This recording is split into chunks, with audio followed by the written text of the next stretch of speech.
ఈ వారమంతా సోమవారం నుంచి ఫ్రైడే వరకు జరిగిన షేర్ మార్కెట్లో ఇండెక్స్ సెన్సెక్స్ అప్ డౌన్ కావడం జరిగింది. ముఖ్యంగా రోజుగా హుషారుగా అయింది నిన్న. నిఫ్టీ 375 పాయింట్లు పెరిగింది.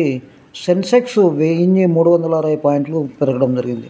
ముఖ్యంగా మనం గమనించుకుంటే ఉత్సాహంగా మొదలై సెన్సెక్స్ ఉదయం 419 పాయింట్ల క్రితం ముగింపు 83,184.80 లాభాలు సాగడంతో రోజంతా అదే జోరు కొనసాగించిన సూచి.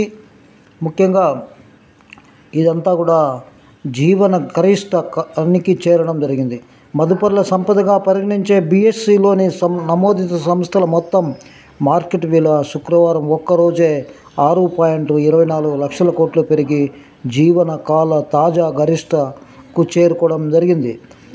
ముఖ్యంగా సెన్సెక్స్ 84,000 పాయింట్లను దాటి వెళ్తూ ఉంది. అదేవిధంగా మనకు రోజుకు ₹100తో సిప్ త్వరలోనే.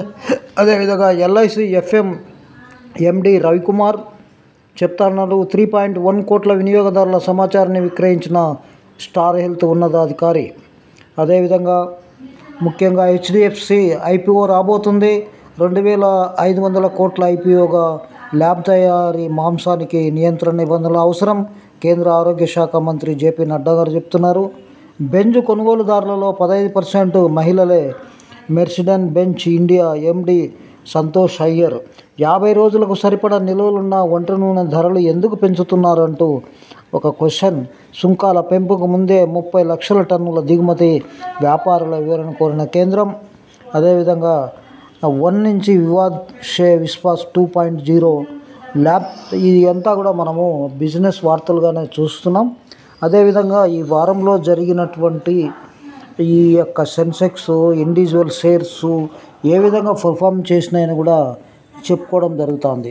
ముఖ్యంగా ఈ యొక్క దీంట్లో మనం గమనిస్తే అమెరికా ఫెడరల్ రిజర్వ్ వడ్డీ రేట్లు కోత నిర్ణయంతో అంతర్జాతీయ మార్కెట్లన్నీ కూడా ముందుకు వెళ్ళడం జరిగినాయి.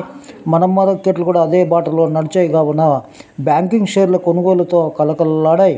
డాలర్తో పోలిస్తే రూపాయి విలువ 13 పైసలు బలపడి 80.52 వద్ద ముగిసింది. బ్యారెల్ ముడి చమురు 0.23% తగ్గి $74.71 వద్ద ట్రేడ్ అవుతూ ఉంది. ఆసియా మార్కెట్లు లాభాల్లో ముగియగా ఐరోపా సూచీలు బలహీనంగా ట్రేడ్ అవుతున్నాయి. ముఖ్యంగా నిఫ్టీ 434.45 పాయింట్ల చొప్పున లాభాలు నమోదైనాయి. ముఖ్యంగా ఆల్ టైమ్ గరిష్టానికి వెళ్ళడం, అదేవిధంగా భవిష్యత్తులో కూడా మంచి పర్ఫార్మెన్స్ చూపించే అవకాశాలు మనకు కనిపిస్తున్నాయి. నమస్తే, థ్యాంక్ యూ. నెక్స్ట్ వీక్ ఏ విధంగా ఉండబోతుంది అనేది టుమారో రేపు సండే రోజు విశ్లేషణ చేద్దాం. నమస్తే, థ్యాంక్ యూ వెరీ మచ్.